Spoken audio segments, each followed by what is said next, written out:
Hi ಎಲ್ಲರಿಗೂ ನಮಸ್ಕಾರ. ನೀವು ನೋಡ್ತಾ ಇದ್ದೀರಾ ನ್ಯೂಸ್ ಹಂಟ್ ಕರ್ನಾಟಕ. ನಾನು ನಿಮ್ಮ ಮಂಜುಗೌಡ. ಯಾದಗಿರಿನಲ್ಲಿ ಕಳೆದ ಒಂದಷ್ಟು ದಿನಗಳಿಂದ ಒಂದು ಘಟನೆ ಸಾಕಷ್ಟು ಸದ್ದು ಮಾಡ್ತಾ ಇದೆ. ಏನು ಆ ಘಟನೆ ಅಂತಂದರೆ, ಲೋಕೇಶ್ ರಾಥೋಡ್ ಎನ್ನುವ ಒಬ್ಬ ಅಥ್ಲೀಟ್ನ ಜೀವನದಲ್ಲಿ ಏನೇನೆಲ್ಲ ನಡೀತಾ ಇದೆ. ಆತ ಒಂದು ಹೋರಾಟಕ್ಕೋಸ್ಕರ ಕೈ ಹಾಕ್ತಾನೆ. ಆತ ಕೈ ಹಾಕಿದ ಹೋರಾಟವನ್ನು ಹತ್ತಿಕ್ಕಬೇಕು ಅಂತ ಒಂದಷ್ಟು ಸರ್ಕಾರಕ್ಕೆ ಸಂಬಂಧಪಟ್ಟಂತಹ ಇಲಾಖೆಗಳು ಪ್ರಯತ್ನ ಪಡ್ತಾ ಇರೋದು ಬಹಳ ಸ್ಪಷ್ಟವಾಗಿ ಕಾಣ್ತಾ ಇದೆ. ಈ ವಿಡಿಯೋ ಮುಗಿಯೋ ಅಷ್ಟರಲ್ಲಿ ಏನೇನೆಲ್ಲ ಆಯಿತು ಅನ್ನೋದು ನಿಮಗೆ ಗೊತ್ತಾದರೆ, ಅದರ ಜೊತೆಗೆ ಈ ಲೋಕೇಶ್ ರಾಥೋಡ್ ಎನ್ನುವ ವ್ಯಕ್ತಿ ಮಾಡಿರುವ ಸಾಧನೆ ಹಾಗೂ ಆತನ ಫ್ಯೂಚರ್ ವಿಷನ್ ನಿಮಗೆ ಗೊತ್ತಾದರೆ ಬಾಯಿಗೆ ಬಂದಂಗೆ ಬೈಕೋತೀರಾ ಸಂಬಂಧಪಟ್ಟ ಅಧಿಕಾರಿಗಳಿಗೆ. ಅದಕ್ಕೋಸ್ಕರ ಆದರೂ ಅಂದರೆ ಸಂಬಂಧಪಟ್ಟ ಅಧಿಕಾರಿಗಳಿಗೆ ಬಾಯಿಗೆ ಬಂದಂಗೆ ಬೈಕೋಬೇಕು ಅಂತ ಆದರೂ ಈ ವಿಡಿಯೋನ ದಯವಿಟ್ಟು ಪೂರ್ತಿ ನೋಡಿ. ಲೋಕೇಶ್ ರಾಥೋಡ್ ಕರ್ನಾಟಕದ ಯಾದಗಿರಿ ಜಿಲ್ಲೆಗೆ ಸಂಬಂಧಪಟ್ಟಂತಹ ಒಬ್ಬ ಅಥ್ಲೀಟ್. ಈತನ ಸಾಧನೆಯನ್ನ ಒಂದೊಂದಾಗಿ ನೋಡ್ಕೊಂಡ್ ಬಂದ್ಬೋಣ. 4th Indian open under 23 athlete competition, ಇದರಲ್ಲಿ 110 ಮೀಟರ್ ಹರ್ಡಲ್ಸ್ ಸ್ಪರ್ಧೆಯಲ್ಲಿ ಪ್ರಥಮ ಸ್ಥಾನವನ್ನು ಈತ ಪಡ್ಕೊಂಡಿದ್ದಾನೆ. 4th Indian open under athlete competition, same ಕಾಂಪಿಟೇಷನ್ನಲ್ಲಿ 100 ಮೀಟರ್ಸ್ ಓಟದಲ್ಲಿ ಈತ ಪ್ರಥಮ ಸ್ಥಾನವನ್ನು ಪಡ್ಕೊಂಡಿದ್ದಾನೆ. ಸೇಮ್ ಅದೇ ಕ್ರೀಡಾಕೂಟದಲ್ಲಿ 400 ಮೀಟರ್ ಓಟದಲ್ಲಿ ಈತ 2ನೇ ಸ್ಥಾನವನ್ನು ಪಡ್ಕೊಂಡಿದ್ದಾನೆ. 63ನೇ national open athlete competition championship ಅಂದರೆ 110 ಮೀಟರ್ ಹರ್ಡಲ್ಸ್ನಲ್ಲಿ ಪ್ರಥಮ ಸ್ಥಾನವನ್ನು ಪಡ್ಕೊಂಡಿದ್ದಾನೆ.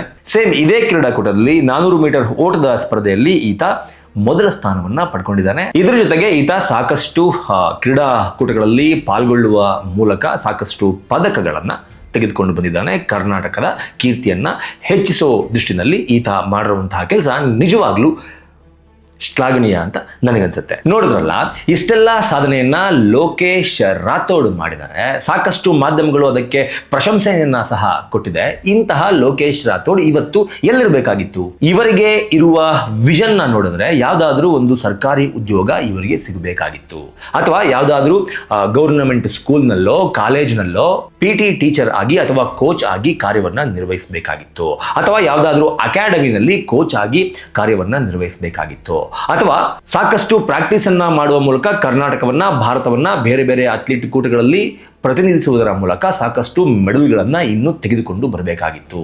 ಸೊ ಈ ಕಡೆ ಈತನ ಕಾನ್ಸಂಟ್ರೇಷನ್ ಇರಬೇಕಾಗಿತ್ತು. ಆದ್ರೆ ಇಂತಹ ಲೋಕೇಶ್ ರಾಥೋಡ್ ಇವತ್ತು ಸಾಕಷ್ಟು ಗೊಂದಲದಲ್ಲಿದ್ದಾರೆ. ಏನ್ ನನ್ನ ಫ್ಯೂಚರು, ಏನ್ ಮಾಡೋಣ ಮುಂದೆ ಅಂತ ಯೋಚನೆ ಮಾಡೋ ಟೈಮ್ನಲ್ಲಿ ನನ್ನನ್ನು ಯಾವಾಗ ಅರೆಸ್ಟ್ ಮಾಡ್ತಾರೆ, ನಾನು ಯಾವಾಗ ಜೈಲಿಗೆ ಹೋಗ್ತೀನಿ, ಈ ಕೇಸ್ ಏನಾಗಬಹುದು, ಈ ರೀತಿಯ ಒಂದು ಸಂಕಷ್ಟದ ಸ್ಥಿತಿಯನ್ನ ಎದುರಿಸ್ತಾ ಇದ್ದಾರೆ. ಯಾಕೆ ಅಂತಂದ್ರೆ, ಒಬ್ಬ ಅಥ್ಲೀಟ್, ಒಬ್ಬ ಸ್ಪೋರ್ಟ್ಸ್ಮನ್ ಆಗಿರುವಂತಹ ಲೋಕೇಶ್ ರಾಥೋಡ್ಗೆ ಒಂದು ಕನಸಿರುತ್ತೆ. ನನ್ನ ತರಹನೇ ಸಾಕಷ್ಟು ಜನ ಅಥ್ಲೀಟ್ಗಳನ್ನ ಹಿಂದುಳಿದ ನಗರ ಅಥವಾ ಹಿಂದುಳಿದ ಜಿಲ್ಲೆ ಅಂತ ಹೆಸರನ್ನ ಪಡೆದುಕೊಂಡಿರುವಂತಹ ಯಾದಗಿರಿ ಜಿಲ್ಲೆಯಲ್ಲಿ ತಯಾರು ಮಾಡಬೇಕು. ಈ ಹಿಂದುಳಿದ ಜಿಲ್ಲೆ ಅನ್ನುವ ಹಣೆಪಟ್ಟಿಯಿಂದ ಯಾದಗಿರಿನ ತೆಗೆದು ಹೊರಗಡೆ ಹಾಕಬೇಕು. ಈ ರೀತಿಯ ಒಂದು ವಿಷನ್ ಅನ್ನ ಇಟ್ಕೊಂಡು ಅಲ್ಲಿರುವ ಮಕ್ಕಳಿಗೆ ಟ್ರೈನಿಂಗ್ ಕೊಡಬೇಕಂದ್ರೆ ಲಾಂಗ್ ಜಂಪ್ ಇರ್ಬೋದು, ಹೈ ಜಂಪ್ ಇರ್ಬೋದು, ಹ್ಯಾಮರ್ ಥ್ರೋ ಇರ್ಬೋದು, ರನ್ನಿಂಗ್ ರೇಸ್ ಇರ್ಬೋದು, ಹರ್ಡಲ್ಸ್ ಇರ್ಬೋದು, ಹೀಗೆ ಅಥ್ಲೀಟ್ ವಿಭಾಗದಲ್ಲಿ ಅಲ್ಲಿನ ಮಕ್ಕಳಿಗೆ ಕೋಚ್ ಕೊಡಬೇಕು ಅಂತ ಇವರಿಗೆ ಮನಸ್ಸಾಗುತ್ತೆ. ಆದ್ರೆ ಇವರ ಈ ಕನಸಿಗೆ ಯಾದಗಿರಿಯಲ್ಲಿರುವಂತಹ ಡಿಸ್ಟಿಕ್ ಸ್ಟೇಡಿಯಂ ಸಪೋರ್ಟ್ ಮಾಡೋದಿಲ್ಲ. ಯಾಕೆ ಸಪೋರ್ಟ್ ಮಾಡೋದಿಲ್ಲ? ಅಂಥದ್ದು ಏನಾಗಿದೆ ಯಾದಗಿರಿ ಡಿಸ್ಟಿಕ್ ಸ್ಟೇಡಿಯಂನಲ್ಲಿ? ಅಂಥದ್ದು ಏನಾಗಿದೆ? ವಿಜುವಲ್ಸ್ ನೋಡಿ. ಯಾದಗಿರಿ ಡಿಸ್ಟಿಕ್ ಅಲ್ಲಿ ಇಂಥ ಒಬ್ರು ಕಾಂಟ್ರಾಕ್ಟರು, ಒಬ್ಬ ಅಧಿಕಾರಿ ಇರ್ತಾರೆ ಅಂತ ಹೇಳಿ ನನಗೆ ಇವತ್ತು ತುಂಬಾ ಅವ್ರಿಗೆ ಒಂದು ಸಲ್ಯೂಟ್ ಹೊಡಿಬೇಕಂತ ಮನ್ಸು ಬರುತ್ತೆ. ಯಾಕಂತ ಗೊತ್ತಾ, ಒಂದು ಪ್ಲಾಸ್ಟರ್ ಇಲ್ಲ, ಒಂದು ಪೇಂಟ್ ಇಲ್ಲ. ಇದು ನೋಡಿ, ಜಸ್ಟ್ 4 to 5 ಮೆಂಬರ್ಸ್ ಸುಮ್ಮನೆ ದಬ್ಬದ್ರೆ ಏನೊಂದು ಆಯ್ತು ಅಂದ್ರೆ, ಇದು ಈ ಏನೋ ಕಾಲಮ್ ಕಟ್ಟಿದಾರಲ್ಲ, ಇದು ಆರಾಮ್ಸೆ ಬೀಳುತ್ತೆ. ಈ ತರ ಕಂಪ್ಲೀಟ್ ಕೆಲಸ ಎಲ್ಲ ಹೀಗೆ ಇರೋದು ಎಲ್ಲರೂ. ನಾನು ಒಬ್ಬ ಒಬ್ಬರು ಕೇಳ್ಬೇಕಾದ್ರೆ 20 ಸ್ಟೂಡೆಂಟ್ಸ್ ಹೆಣ್ಮಕ್ಳಾಗಿ 24 ಬಾಯ್ಸ್ ಆಗಿ ಟೋಟಲ್ 40 ಬಾಯ್ಸ್ ನೀನೆ ಫ್ರೆಂಡ್ಸ್ ಅವರ ಊರಿಗೆ ಅವ್ರೇನು ಕೇಳ್ತಾರೆ ಹೇಳ್ತಿದಾರೆ ಅವ್ರನ್ನ ನೋಡ್ತಾರೆ. ಹೈಟ್ ಮೆಜರ್ಮೆಂಟ್ ಈ ಸ್ಟೋರ್ ರೂಮ್ ಎಲ್ಲಿ ಇದೆಯಪ್ಪ? ಇದೆಲ್ಲ balls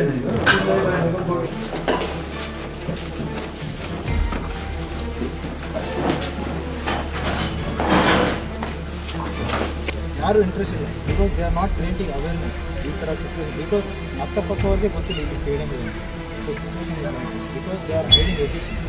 They are not opening like we have a good facility. Please come and like something they have to do. Please, tomorrow morning they have an event in Ballari Kabaddi division level, and today night they finished the event. How they ಇದು ಈ ಲೈನ್ಗೆ ಆಗ್ಬೇಕಿತ್ತು. ಇಷ್ಟು ಮುಂದೆ ಹಾಕಿದಾರಂದ್ರೆ ಅವರು ಇವ್ರು ಮಾಡಕ್ ಮುಂಚೆ ಬಹಳಷ್ಟು ಜನ ಬಂದು ರಿಕ್ವೆಸ್ಟ್ ಮಾಡಿದ್ರು, ಪ್ಲೀಸ್ ಸರ್ ಮಾಡಬೇಡಿ ಅಂತ ಹೇಳಿ. ಯಾರು ಒಂದು ಮಾತು ಕೇಳಿಲ್ಲ.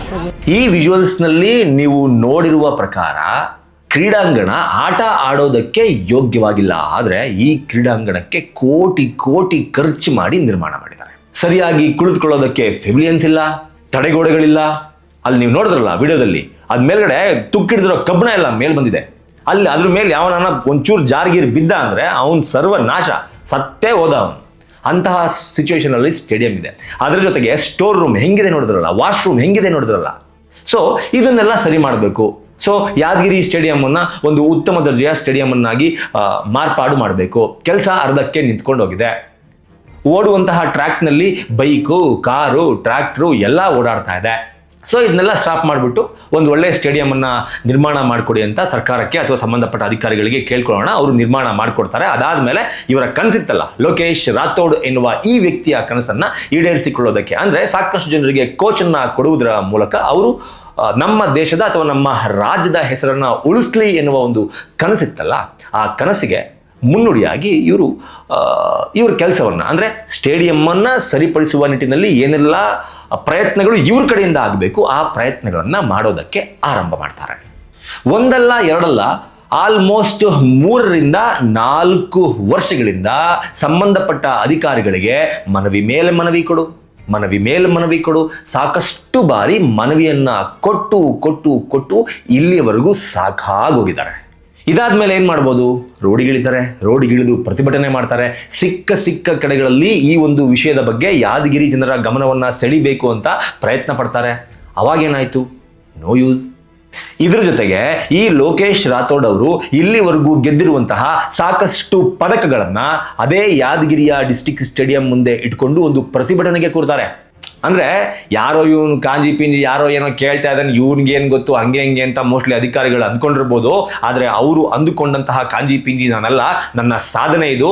ಇಷ್ಟೆಲ್ಲ ಪದಕಗಳನ್ನ ನಾನು ಗೆದ್ದಿದ್ದೀನಿ, ಇಷ್ಟೆಲ್ಲ ಅಥ್ಲೀಟ್ ಕಾಂಪಿಟೇಷನ್ ನಲ್ಲಿ ನಾನು ಭಾಗವಹಿಸಿದ್ದೀನಿ ಅನ್ನೋದನ್ನ ಅಧಿಕಾರಿಗಳ ಗಮನಕ್ಕೆ ತರಬೇಕು ಅಂತ ಆ ಮೆಡಲ್ಗಳನ್ನೆಲ್ಲ ಇಟ್ಕೊಂಡು ಅಹೋರಾತ್ರಿ ಧರಣಿಯನ್ನ ಸಹ ಮಾಡ್ತಾರೆ. ಅವಾಗಾದ್ರೂ ಏನಾದ್ರು ಉಪಯೋಗ ಆಯ್ತಾ? No use. ಈ ತರಹದ ಒಂದು ಹೋರಾಟಕ್ಕೂ ಕೂಡ ಅಧಿಕಾರಿಗಳು ಸ್ಪಂದನೆಯನ್ನ ಸರಿಯಾಗಿ ಕೊಡದೆ ಇದ್ದಾಗ ಏನ್ ಮಾಡ್ತಾರೆ? ಅದೇ ಅವ್ರಿಗೆ ಬಂದಿತ್ತಲ್ಲ ಗೋಲ್ಡು, ಸಿಲ್ವರು, ಕಂಚಿನ ಪದಕ, ಇದನ್ನೆಲ್ಲವನ್ನೂ ಸಹ ನಾವು ಮಾರಾಟಕ್ಕೆ ಇಟ್ಟಿದ್ದೀವಿ, ನಾವು ಮಾರ್ತೀವಿ, ದಯವಿಟ್ಟು ಯಾರಿಗಾದ್ರೂ ಇಂಟ್ರೆಸ್ಟ್ ಇದ್ರೆ ದಯವಿಟ್ಟು ಈ ಫೋನ್ ನಂಬರ್ಗೆ ಫೋನ್ ಮಾಡಿ, ಈ ಮೆಡಲ್ ಅನ್ನ ಮಾರ್ತೀವಿ. ಈ ಮೆಡಲ್ ಅನ್ನ ಮಾರ್ತಾ ಇರುವ ಉದ್ದೇಶ ಒಂದೇ, ಈ ಮೆಡಲ್ ಅನ್ನ ಮಾರದಂತಹ ದುಡ್ಡಿಂದ ಏನು ದುಡ್ಡು ಬರುತ್ತಲ್ಲ ಆ ದುಡ್ಡಿಂದ ನಾವು ಈ ಸ್ಟೇಡಿಯಂ ಅನ್ನ ಸರಿ ಮಾಡಿಸ್ತೀವಿ ಅನ್ನೋ ಒಂದು ನಿರ್ಧಾರಕ್ಕೆ ಬರ್ತಾರೆ. ಅದರಿಂದ ಆದಂತಹ ಡೆವಲಪ್ಮೆಂಟ್ ನೋ ಯೂಸ್. ಎಲ್ರಿಗೂ ನಮಸ್ಕಾರ, ನಾನು ನಿಮ್ಮ ಪುನೀತ್ ರಾಜ್ ಕಮತ್ಗಿ. ಇವತ್ತು ವಿಡಿಯೋ ಮಾಡ್ತಿರೋ ಉದ್ದೇಶ, ಅದು ಹೋರಾಟ ಸೆಕೆಂಡ್ ಆಯ್ತು, ಈಗ ಸೇಲ್ ಮಾಡಕ್ ಶುರು ಮಾಡಿದೀವಿ. ಸೊ ಮೊನ್ನೆ ತಾನೇ ಲೇಟೆಸ್ಟ್ ಎಡಿಷನ್ ಮೆಡಲ್ ರೆಡಿ ಇದೆ ನಮ್ಮ ಹತ್ರ. ಖೇಲೋ ಇಂಡಿಯಾದ ಬ್ರೌನ್ಸ್ ಮೆಡಲ್ ನಮ್ಮ ಹತ್ರ ಇದೆ. ಇದು ತುಂಬಾ ಅಂದ್ರೆ ತುಂಬಾ ಕಡಿಮೆ ಬೆಲೆಯಲ್ಲಿ ಮಾರ್ತಾ ಇದೀವಿ. ರೀಸನ್ ಇಷ್ಟೇ, ಈ ಬಂದಿರೋ ದುಡ್ಡು ನಮ್ಮ ಸ್ಟೇಡಿಯಂಗೆ ಹಾಕಿ ಏನಾದ್ರು ಉದ್ಧಾರ ಮಾಡೋಣ ಅಂತ. ಯಾರಾದ್ರೂ ಇಂಟ್ರೆಸ್ಟ್ ಇತ್ತು ಅಂದ್ರೆ ಬೈ ಮಾಡಕ್ಕೆ ಕೆಳಗಡೆ ನಂಬರ್ ಹಾಕಿರ್ತೀವಿ, ಇಲ್ಲಿ ಬಂದು ತಗೊಂಡೋಗಿ, ಆಯ್ತಾ? ಇದ್ರ ಜೊತೆಗೆ ಡಿಸೆಂಬರ್ನಲ್ಲಿ ಕರ್ನಾಟಕ ರಾಜ್ಯದ ಉಪಮುಖ್ಯಮಂತ್ರಿಗಳಾಗಿರುವಂತಹ ಡಿ.ಕೆ. ಶಿವಕುಮಾರ್ ಅವರಿಗೆ ಒಂದು ಮನವಿಯನ್ನ ಕೊಡ್ತಾರೆ. ಆವತ್ತು ನಿಜವಾಗ್ಲೂ ಡಿ.ಕೆ. ಶಿವಕುಮಾರ್ ಅವರು ಇವರ ಕಷ್ಟಗಳನ್ನ ಸ್ಥಳದಲ್ಲಿ ನಿಂತು ಆಲಿಸ್ತಾರೆ, ಒಂದು ಭರವಸೆಯನ್ನ ಸಹ ಕೊಟ್ಟೋಗ್ತಾರೆ. ಯಾಕೆ ಅಂತಂದ್ರೆ ಡಿ.ಕೆ. ಶಿವಕುಮಾರ್ ಅವರಿಗೆ ಗೊತ್ತು, ಅವರು ಕೂಡ ಸಾಕಷ್ಟು ಸ್ಕೂಲು ಕಾಲೇಜ್ಗಳನ್ನ ನಡೆಸ್ತಾ ಇದ್ದಾರೆ. ಮಕ್ಕಳಿಗೆ ಸ್ಪೋರ್ಟ್ಸ್ ಬಗ್ಗೆ ಎಷ್ಟು ಇಂಟ್ರೆಸ್ಟ್ ಇರುತ್ತೆ ಅಂತ ಅವರಿಗೆ ಗೊತ್ತಿದೆ. ಅದರ ಜೊತೆಗೆ ಅವರು ನಡೆಸ್ತಾ ಇರುವಂತಹ ಸ್ಕೂಲು ಕಾಲೇಜುಗಳಲ್ಲಿ ಯಾವ ಉತ್ತಮ ದರ್ಜೆಯ ಉನ್ನತ ದರ್ಜೆಯ ಸ್ಟೇಡಿಯಂಗಳು, ಕ್ರೀಡಾಂಗಣಗಳು ಇದೆ ಅನ್ನೋದು ಅವರಿಗೆ ಗೊತ್ತಿದೆ. ಹಾಗಾಗಿ ಅವರು ಇವರ ಅಹವಾಲುಗಳನ್ನ, ಇವರ ಕಷ್ಟಗಳನ್ನ ಕೇಳಿಸ್ಕೊಂಡ್ರು. ಅದಾದ ನಂತರ ಇನ್ನೇಲಾದ್ರೂ ಯಾದಗಿರಿ ಡಿಸ್ಟ್ರಿಕ್ಟ್ ಸ್ಟೇಡಿಯಂ ಸರಿ ಹೋಗುತ್ತೆ ಅಂತ ಇವ್ರು ಅನ್ಕೊಂಡ್ರು. ಆದ್ರೆ ನೋ ಯೂಸ್. ಸೊ ಇಷ್ಟೆಲ್ಲ ಆದ್ಮೇಲೆ, ಅಂದ್ರೆ ಒಂದು 6 ರಿಂದ 7 ದಿನಗಳ ಹಿಂದೆ ಯಾದಗಿರಿ ಜಿಲ್ಲೆಯ ಜಿಲ್ಲಾಧಿಕಾರಿಗಳ ಕಚೇರಿಗೆ ಹೋಗಿ, ಅಂದ್ರೆ ಸಾಕಷ್ಟು ಲೋ ಲೆವೆಲ್ ಅಧಿಕಾರಿಗಳಿಗೆ ಕೊಟ್ಟಾಯ್ತು, ಸ್ಟೇಡಿಯಂಗೆ ಸಂಬಂಧಪಟ್ಟಂತಹ ಅಧಿಕಾರಿಗಳಿಗೆ ಕೊಟ್ಟಾಯ್ತು, ಎಲ್ರಿಗೂ ಕೊಟ್ಟಾಯ್ತು, ಡಿ.ಕೆ. ಶಿವಕುಮಾರ್ ಅವ್ರಿಗೂ ಸಹ ಮನವಿಯನ್ನ ಕೊಟ್ಟಾಯ್ತು. ಏನು ಉಪಯೋಗಕ್ಕೆ ಬಂದಿಲ್ಲ. ಹಾಗಾಗಿ DC ಅವ್ರನ್ನಾದ್ರೂ ಒಂದು ಬಾರಿ ಭೇಟಿ ಆಗೋಣ, ಅವರು ಕೂಡ ಯೂತ್ ಇದ್ದಾರೆ, ಅವ್ರಿಗೆ ನಮ್ಮ ಕಷ್ಟ ಅರ್ಥ ಆಗ್ಬೋದು, ಅವ್ರಿಗೆ ಹೋಗಿ ಒಂದು ಮನವಿಯನ್ನ ಕೊಟ್ಬಿಟ್ಟು ಬರೋಣ ಅಂತ ಅವರಿಗೆ ಮನವಿಯನ್ನ ಕೊಡೋಕೆ ಹೋದ್ರೆ ನೋ ಯೂಸ್. ಅಲ್ಲೂ ಕೂಡ ಏನೂ ಉಪಯೋಗಕ್ಕೆ ಬರಲಿಲ್ಲ.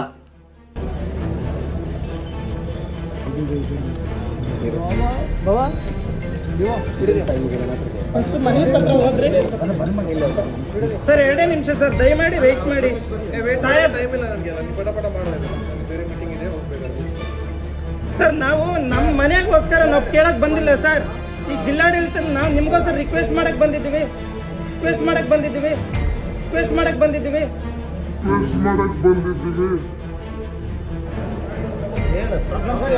ನೋಡಿ ವಿಡಿಯೋಗಳಲ್ಲಿ ನೋಡಿ ವಿಡಿಯೋಗಳು ನೋಡಿ ಅಲ್ಲ ಸರ್, ಒಂದು ನಿಮಿಷ ಟೈಮ್ ಇಲ್ವಾ? ಒಂದು ನಿಮಿಷ ಕೇಳಿ ಸರ್. ಸೊ ಇಷ್ಟೆಲ್ಲ ಡೆವಲಪ್ಮೆಂಟ್ಗಳು ಅಂದರೆ ಇಷ್ಟೆಲ್ಲ ಡೆವಲಪ್ಮೆಂಟ್ಗಳಾಗಿದ್ದು, ಇಷ್ಟೆಲ್ಲ ಪ್ರತಿಭಟನೆಯನ್ನ ಮಾಡಿದ್ದು, ಇಷ್ಟೆಲ್ಲ ಸೋಷಿಯಲ್ ಮೀಡಿಯಾದಲ್ಲಿ ಜನರ ಗಮನವನ್ನು ಸೆಳೆಯೋದಕ್ಕೆ ಮಾಡಿದ್ದು ಲೋಕೇಶ್ ರಾಥೋಡ್ ಅವರ ಮನೆಯ ಸ್ವಂತ ಕೆಲಸವನ್ನ ಮಾಡಿಸ್ಕೊಳ್ಳೋದಕ್ಕೆಲ್ಲ ಬದಲಾಗಿ ಸೊಸೈಟಿಗೆ ಯೂಸ್ ಆಗುವಂತಹ ಸ್ಟೇಡಿಯಂ ಅನ್ನ ಸರಿ ಮಾಡಿಸ್ಕೊಡಿ ಅನ್ನೋದಕ್ಕೆ ಮಾಡಿದಂತಹ ಪ್ರಯತ್ನ. ಈ ಪ್ರಯತ್ನಕ್ಕೆ ಸಿಕ್ಕಂತಹ ಪ್ರತಿಫಲ ಲೋಕೇಶ್ ರಾಥೋಡ್ಗೆ ಏನ್ ಗೊತ್ತಾ? ನೋಡಿ. ಧನ್ಯವಾದ. ಯಾಕಂದ್ರೆ ಇವತ್ತು ಯಾವ ಪರಿಸ್ಥಿತಿ ಬಂದಿದ್ದಾನೆ, ನಾನು ಇವತ್ತು ಜೈಲ್ ಹೋಗ್ತಾ ಇದ್ದೀನಿ. ಒಬ್ಬ ನ್ಯಾಷನಲ್ ಮೆಡಲಿಸ್ಟ್ ಜೈಲ್ ಹೋಗ್ತಾ ಇದ್ದಾನೆ. ಯಾಕಂದ್ರೆ ತಪ್ಪೇನು? ಸ್ಟೇಡಿಯಂ ಸುಧಾರಣೆ ಮಾಡಿ ಕೇಳಿದಕ್ಕೆ ದೊಡ್ಡ ತಪ್ಪು. ಏನಂತ ಎಫ್ಐಆರ್ ಆಗ್ತಾರೆ ನಮ್ಮ ಮೇಲೆ, ಏನಂತ ಕೇಸ್ ಮಾಡ್ತಾರೆ ನಮ್ಮ ಮೇಲೆ, ನಾವು ಅವ್ರಿಗೆ ಬೈದಿದ್ದು ಅಂತ ಹೇಳಿ ವಿತ್ ಇನ್ 1 ಡೇ ನಮ್ಮ ಮೇಲೆ ಎಫ್ಐಆರ್ ಮಾಡ್ತಾರೆ. ವಿತ್ ಇನ್ 1 ಡೇ ಅದೇ ಜಾಗದಲ್ಲಿ ನಾನು 5 ವರ್ಷದಿಂದ ನಾನು ಅವ್ರನ್ನ ರಿಕ್ವೆಸ್ಟ್ ಮಾಡ್ತಾ ಇದ್ದೀನಿ, ಸರ್ ಸ್ಟೇಡಿಯಂ ಸುಧಾರಣೆ ಮಾಡ್ಕೊಡಿ. ಆ ಕೆಲಸ ಅವ್ರ ಕೈಲಿ ಆಗಿಲ್ಲ. ಬಟ್ ನನ್ನ ಮೇಲೆ ಎಫ್ಐಆರ್ ಮಾಡ್ಬೇಕಿತ್ತು, ಅದು ವಿತ್ ಇನ್ 1 ಡೇ ಅಲ್ಲಿ ಮಾಡ್ಕೊಟ್ಟಿದ್ದಾರೆ. ನಾನು ಅವ್ರಿಗೆ ಸಲ್ಯೂಟ್ ಹೊಡೆದು ಒಂದು ಸಲ ಮುಡಿಬೇಕಂತ ನನ್ನ ಅನಿಸಿಕೆ. 2 ಎಫ್ಐಆರ್ ದಾಖಲಾಗಿದೆ. 2 ಎಫ್ಐಆರ್ ದಾಖಲಾಗಿದೆ. ಎಫ್ಐಆರ್ ಪ್ರತಿನೂ ಕೂಡ ನೀವು ಸ್ಕ್ರೀನ್ ಮೇಲೆ ನೋಡ್ತಾ ಇರ್ಬೋದು. ಕರ್ತವ್ಯಕ್ಕೆ ಅಡ್ಡಿ, ಏರು ಧ್ವನಿಯಲ್ಲಿ ಮಾತು, ಸರ್ಕಾರದ ವಿರುದ್ಧ ಘೋಷಣೆ, ದಬ್ಬಾಳಿಕೆ, ಅಶಿಸ್ತಿನ ವರ್ತನೆ ಅಂತ ಇವ್ರ ಮೇಲೆ ಒಂದಷ್ಟು ಇಲ್ಲ ಸಲ್ಲದ ಈ ಎಫ್ಐಆರ್ ಕಾಪಿನಲ್ಲಿ ಉಲ್ಲೇಖ ಮಾಡಿರುವಂತಹ ಒಂದಷ್ಟು ದೂರಿನ ವಿವರಗಳನ್ನ ನೋಡ್ತಾ ಇದ್ರೆ ಇಲ್ಲ ಸಲ್ಲದ ಅಂಶಗಳನ್ನ ಇದರಲ್ಲಿ ಸೇರಿಸ್ಬಿಟ್ಟು ಎಫ್ಐಆರ್ ಮಾಡಿದ್ದಾರೆ ಅನ್ನೋದು ಕಣ್ಣಿಗೆ ರಾಚ್ತಾ ಇದೆ. ಎಷ್ಟು ನೀಟಾಗಿ ಕಣ್ಣಿಗೆ ಕಾಣಿಸ್ತಾ ಇದೆ. ಏನದು? ಕರ್ತವ್ಯಕ್ಕೆ ಅಡ್ಡಿ ಅಂತೆ. ನಿಮ್ಮ ಕರ್ತವ್ಯನ ಸರ್ಕಾರಿ ಅಧಿಕಾರಿಗಳು ಅವ್ರ ಕರ್ತವ್ಯನ ಅವ್ರು ನೆಟ್ಟಿಗೆ ಮಾಡಿದಿದ್ರೆ ಅವ್ರ ಕರ್ತವ್ಯಕ್ಕೆ ಅಡ್ಡಿ ಮಾಡುವಂತಹ ಕೆಲಸನ ಇವ್ರು ಯಾಕೆ ಮಾಡ್ತಾ ಇದ್ರು ಅಲ್ವಾ? ಅದ್ರ ಜೊತೆಗೆ ಏರು ಧ್ವನಿಯಲ್ಲಿ ಮಾತು. ಯಾಕೆ ವಾಯ್ಸ್ ರೈಸ್ ಮಾಡಿ ಮಾತಾಡ್ಬಿಟ್ರೆ ಉರಿದು ಬಿಡುತ್ತಾ ಎಲ್ರಿಗೂ? ಯಾಕೆ ವಾಯ್ಸ್ ರೈಸ್ ಮಾಡಿ ಮಾತಾಡಬಾರ್ದು ಅಂತೀನಿ? ಏನ್ ಸ್ಲೇವ್ಗಳ ನಾವು? ಗೌರ್ಮೆಂಟ್ ಅಫಿಷಿಯಲ್ಸ್ಗೆ ಅಥವಾ ಸರ್ಕಾರಿ ಅಧಿಕಾರಿಗಳಿಗೆ ಪಬ್ಲಿಕ್ ಸ್ಲೇವ್ಗಳ? ಹೋಗ್ಬಿಟ್ಟು ನಿಮ್ಮ ಮುಂದೆ ಬಂದ್ಬಿಟ್ಟು ನಾವು ಕೈ ಕಟ್ಕೊಂಡು, ಸರ್ ಪ್ಲೀಸ್ ಸರ್, ನಮ್ಮ ಡಿಸ್ಟಿಕ್ನಲ್ಲಿ ಒಂದು ಯಾದಗಿರಿನಲ್ಲಿ ಒಂದು ಸ್ಟೇಡಿಯಂ ಇದೆ ಸರ್, ಹಿಂಗೆಲ್ಲ ಆಗಿದೆ, ದಯವಿಟ್ಟು ನಿಮ್ಮ ಕೈ ಮುಗಿತೀನಿ, ನಿಮ್ಮ ಕಾಲಿಗೆ ಬೀಳ್ತೀನಿ, ದಯವಿಟ್ಟು ಅದನ್ನ ಸರಿ ಮಾಡಿಕೊಡಿ ಸರ್. ಹಿಂಗೆ ಕೇಳ್ಕೊಬೇಕಾ? ಏನು ಭಿಕ್ಷೆ ಕೇಳಕ್ಕೆ ಬಂದಿದ್ದೀವ? ಯಾರ ದುಡ್ಡಲ್ಲಿ ಸಂಬಳ ತಿಂತಾ ಇರೋದು ನೀವು? ಯಾರು ಟ್ಯಾಕ್ಸ್ ದುಡ್ಡಲ್ಲಿ ನಿಮ್ಗೆ ಸಂಬಳ ಬರ್ತಾ ಇರೋದು? ಯಾರು ಟ್ಯಾಕ್ಸ್ ದುಡ್ಡಲ್ಲಿ ಬಂದಿರೋ ಸಂಬಳದಲ್ಲಿ ನಿಮ್ಮ ಮನೆ ನಡೆಸ್ತಾ ಇದ್ದೀರಾ ನೀವು? ಪಬ್ಲಿಕ್ ದುಡ್ಡು. ಅಂತಹ ಪಬ್ಲಿಕ್ಕು ಅವ್ರಿಗೇನೋ ಒಂದು ತೊಂದರೆ ಆದಾಗ ನಿಮ್ಮ ಹತ್ರ ಕೇಳಕ್ ಬಂದಾಗ ಏರು ಧ್ವನಿಯಲ್ಲಿ ಮಾತಾಡೋಗಿಲ್ಲಂತೆ. ಪಿಸು ಧ್ವನಿಯಲ್ಲಿ ಏನ್ ಭಿಕ್ಷೆ ಕೇಳಕ್ ಬಂದಿದ್ವ? ಅವರೆಲ್ಲ ಭಿಕ್ಷೆ ಕೇಳಕ್ ಬಂದಿದ್ರು. ಅಲ್ಲಿಗೆ ಏನಕ್ಕೆ ಬಂದಿದ್ರು? ಯಾಕೆ ಏರು ಧ್ವನಿಯಲ್ಲಿ ಮಾತಾಡಬಾರ್ದು? 3 ರಿಂದ 4 ವರ್ಷಗಳ ಕಾಲ ಇದೊಂದು team, Lokesh Rathod and team ಸಾಕಷ್ಟು ಪ್ರಯತ್ನ ಪಟ್ಟಿದೆ, ಶಾಂತ ರೀತಿಯಲ್ಲಿ ಪ್ರಯತ್ನ ಪಟ್ಟಿದೆ. ನೀವು ಸರಿಯಾಗಿ ಸ್ಪಂದಿಸಿದ್ದಿದ್ರೆ ಯಾಕೆ ಅವ್ರು ಬಂದ್ಬಿಟ್ಟು ನಿಮ್ಮ ಹತ್ರ ಏರು ಧ್ವನಿಯಲ್ಲಿ ಮಾತನಾಡ್ತಾ ಇದ್ರು? ರಿಕ್ವೆಸ್ಟಿಂಗ್ ಮೋಡ್ ನಲ್ಲಿ ಇದ್ದಾಗ ಸರಿಪಡಿಸೋದಕ್ಕೆ ಪ್ರಯತ್ನ ಪಟ್ರೆ ಯಾವುದೇ ಪ್ರತಿಭಟನೆಗಳು ನಡೆಯೋದಿಲ್ಲ. ಯಾರು ಕೂಡ ಸರ್ಕಾರಿ ಅಧಿಕಾರಿಗಳ ಹತ್ರ ಏರು ಧ್ವನಿಯಲ್ಲಿ ಮಾತನಾಡೋದಿಲ್ಲ. ಆದ್ರೆ ರಿಕ್ವೆಸ್ಟಿಂಗ್ ಮೋಡ್ ನಲ್ಲಿ ಇದ್ದಾಗ ನೀವು ಕೇಳಿಸ್ಕೊಳ್ಳಲ್ವಲ್ಲ, ಆಮೇಲೆ ಏರು ಧ್ವನಿಯಲ್ಲಿ ಮಾತಾಡಲೇಬೇಕಾಗುತ್ತೆ. ತಪ್ಪೇನೋದ್ರಲ್ಲಿ? ಕಂಪ್ಲೇಂಟ್ ಇಲ್ಲ, ಎಫ್ಐಆರ್ ಕಾಪಿನಲ್ಲಿ ಅದು ಕೂಡ ಸೇರಿಸಿದ್ದಾರೆ. ದಬ್ಬಾಳಿಕೆ, ಅಶಿಸ್ತಿನ ವರ್ತನೆ, ಬ್ಯಾಕ್ ಟು ಬ್ಯಾಕ್ ಬೇಕಾದ್ರೆ ವಿಡಿಯೋಸ್ ಪ್ಲೇ ಮಾಡ್ತೀನಿ. ಯಾರ ಮೇಲೆ ದಬ್ಬಾಳಿಕೆ ಮಾಡಿದ್ದಾರೆ ಅಂತ ನೀವು ನೋಡ್ಬಿಡಿ. ಅಧಿಕಾರಿಗಳು ಈ ಲೋಕೇಶ್ ರಾಥೋಡ್ ಎನ್ನುವವರ ಇವರ ಟೀಮ್ ಮೇಲೆ ದಬ್ಬಾಳಿಕೆ ಮಾಡಿದಾರ ಅಥವಾ ಈ ಟೀಮ್ ಹೋಗ್ಬಿಟ್ಟು ಅಧಿಕಾರಿಗಳ ಮೇಲೆ ದಬ್ಬಾಳಿಕೆ ಮಾಡಿದ್ದಾರೆ? Is it possible? 2002ರಲ್ಲಿ ಹುಟ್ಟಿರುವಂತಹ ಒಬ್ಬ ಹುಡುಗ, 23-24 ವರ್ಷದ ಒಬ್ಬ ಹುಡುಗ, ಡಿಸಿಗೆ, ಪೊಲೀಸ್ ಆಫೀಸರ್ಸ್ಗೆ, ಸ್ಟೇಡಿಯಂಗೆ ಸಂಬಂಧಪಟ್ಟಂತಹ ಅಧಿಕಾರಿಗಳಿಗೆ ಅವ್ರು ಮುಂದೆ ಹೋಗ್ಬಿಟ್ಟು ದಬ್ಬಾಳಿಕೆ ಮಾಡೋಕ್ಕಾಗತ್ತಾ? ಸೊ ಇಷ್ಟೆಲ್ಲ ಹಾಕಿದಿರಲ್ಲ, ಏನು ಕರ್ತವ್ಯಕ್ಕೆ ಅಡ್ಡಿ, ಏರು ಧ್ವನಿಯಲ್ಲಿ ಮಾತು, ಸರ್ಕಾರದ ವಿರುದ್ಧ ಘೋಷಣೆ, ದಬ್ಬಾಳಿಕೆ, ಅಶಿಸ್ತಿನ ವರ್ತನೆ ಅಂತ ಇಷ್ಟೆಲ್ಲ ಹಾಕಿದಿರಲ್ಲ. ಸೊ 3 ರಿಂದ 4 ವರ್ಷದಿಂದ ಆಲ್ಮೋಸ್ಟ್ ಇವರು ಎಷ್ಟು ಆಫೀಸರ್ಸ್ ಬಾಗಿಲಿಗೆ ಅಲ್ಲಿದ್ದಾರೆ, ಎಷ್ಟು ಮನವಿ ಪತ್ರಗಳನ್ನ ಕೊಟ್ಟಿದ್ದಾರೆ, ಎಷ್ಟು ರಿಕ್ವೆಸ್ಟ್ ಮಾಡ್ಕೊಂಡಿದ್ದಾರೆ, ಎಷ್ಟು ಹೋರಾಟ ಮಾಡಿದ್ದಾರೆ. ಆದರೂ ಕೂಡ ಇವರ ಈ ಒಂದು ಮನವಿಗೆ ಸ್ಪಂದಿಸ್ತಾ ಇಲ್ವಲ್ಲ ಅಧಿಕಾರಿಗಳು. ತಾಕತ್ತಿದ್ರೆ 3-4 ವರ್ಷದಿಂದ ಯಾವೆಲ್ಲ ಅಧಿಕಾರಿಗಳಿಗೆ ಮನವಿಯನ್ನ ಕೊಟ್ಟರೂ ಕೂಡ ಇವರ ಮನವಿಗೆ ಸ್ಪಂದಿಸಿಲ್ವಲ್ಲ, ಅವ್ರ ಮೇಲೆ ಎಫ್ಐಆರ್ ಮಾಡಿ ಅವ್ರ ಮೇಲೆ ಎಫ್ಐಆರ್ ನೋಡೋಣ. ಆಗುತ್ತಾ ನಿಮ್ಮ ಕೈಲಿ? ಏರು ಧ್ವನಿಯಲ್ಲಿ ಮಾತನಾಡಿದ್ದಕ್ಕೆ ಎಫ್ಐಆರ್, ಕಂಪ್ಲೇಂಟು ಅಂತ ಎಫ್ಐಆರ್ ಕಾಪಿನಲ್ಲಿ ಒಂದಷ್ಟು ಸೇರಿಸಿದಿರಲ್ಲ. ಇವತ್ತಿನ ಪ್ರತಿಯೊಬ್ಬ ರಾಜಕಾರಣಿನೂ ಸಹ ನಾವು ನೋಡಿರುವ ಹಾಗೆ ಆಡಳಿತ ಪಕ್ಷದಲ್ಲಿ ಇರೋರನ್ನ ಬಿಡ್ಬಿಡಿ, ಸೈಡಿಗೆ ಇಟ್ಬಿಡಿ. ಅವ್ರ ಅಧಿಕಾರದಲ್ಲಿದ್ದಾರೆ, ಅವ್ರು ಮಾತಾಡ್ತಾರೆ ಅಂತ ಅನ್ಕೊಳ್ಳೋಣ. ವಿರೋಧ ಪಕ್ಷಗಳು, ಬಿಜೆಪಿಯವರಾದರೂ ಆಗಿರ್ಬೋದು, JDSನವರಾದರೂ ಆಗಿರ್ಬೋದು, ಈ ಹಿಂದೆ ಕಾಂಗ್ರೆಸ್ ವಿರೋಧ ಪಕ್ಷದಲ್ಲಿದ್ದಾಗ ಕಾಂಗ್ರೆಸ್ ಪಕ್ಷದವರಾದರೂ ಆಗಿರ್ಬೋದು, ಯಾವುದೇ ಪಕ್ಷದವರಾದರೂ ಆಗಿರ್ಬೋದು, ಅಧಿಕಾರಿಗಳ ಮುಂದೆ SP ಗೆ ಏಕವಚನದಲ್ಲಿ ಮಾತನಾಡಿಲ್ವಾ? DC ಗೆ ಏಕವಚನದಲ್ಲಿ ಮಾತನಾಡಿಲ್ವಾ? ಏರು ಧ್ವನಿಯಲ್ಲಿ ಮಾತನಾಡಿಲ್ವಾ? ಹೋಗಯ್ಯ ಬಾರಯ್ಯ ಅಂತ ಕರೆದಿಲ್ವಾ? ಯಾಕೆ ನಮ್ಮ ಸಿದ್ದರಾಮಯ್ಯನವರ ಸ್ಟೇಜ್ ಮೇಲೆ KS ಆಫೀಸರ್ಗೆ ಹೊಡೆಯೋದಕ್ಕೆ ಹೋಗ್ಲಿಲ್ವಾ, ಕೈ ಎತ್ತಲಿಲ್ವಾ? ಯಾಕಪ್ಪ ಅವಾಗ ಯಾರ ಮೇಲೂ FIR ಮಾಡಲಿಲ್ಲ? ಅವ್ರು ಏರು ಧ್ವನಿಯಲ್ಲಿ ಮಾತನಾಡ್ಬೋದು, ಅವ್ರನ್ನಲ್ಲಿ ಕೂರಿಸಿರೋ ಜನ ಏರು ಧ್ವನಿಯಲ್ಲಿ ಮಾತನಾಡಂಗಿಲ್ಲ. ರಿಕ್ವೆಸ್ಟು, ಭಿಕ್ಷೆ ಬೇಡಬೇಕು ನೀವು ಅಷ್ಟೇ. ಇವರಿಗೆ ಭಿಕ್ಷೆ ಬೇಡದ್ರೆ ಇವ್ರಿಗೆ ಖುಷಿ. ಅದರಲ್ಲೂ IAS ಆಫೀಸರು, ಯಾದಗಿರಿ ಡಿಸ್ಟ್ರಿಕ್ಟ್ನ DC, ನಿಮ್ಮ ವರ್ತನೆ ನಿಜವಾಗ್ಲೂ ನನಗೆ ಇಷ್ಟ ಆಗಲಿಲ್ಲ. ಯಾಕೆ ಇಷ್ಟ ಆಗಲಿಲ್ಲ? DC ಆಫೀಸ್ ಮುಂದೆ ಬಂದಿದ್ದಾರೆ, ಒಂದು ರಿಕ್ವೆಸ್ಟ್ ಲೆಟರ್ ಕೊಡೋದಕ್ಕೆ ಕೇಳ್ತಾ ಇದ್ದಾರೆ. ಸರ್ ಒಂದು 2 minutes ಟೈಮ್ ಕೊಡಿ ಅಂತ ಕೇಳ್ತಾ ಇದ್ದಾರೆ. ಜನರಿಗೋಸ್ಕರ 2 ನಿಮಿಷ ಟೈಮ್ ಕೊಡದಲೇನೆ, ಅವ್ರು ಮಾತನಾಡೋ ಮಾತನ್ನ ಕರೆಕ್ಟಾಗಿ ಕೇಳಿಸ್ಕೊಳ್ದಲೇನೆ ಅರ್ಧಕ್ಕೆ ಬಿಟ್ಟು ಹೋಗ್ತಾರೆ DC. ರಿಕ್ವೆಸ್ಟ್ ಮಾಡಕ್ ಬಂದಿದ್ದೀವಿ.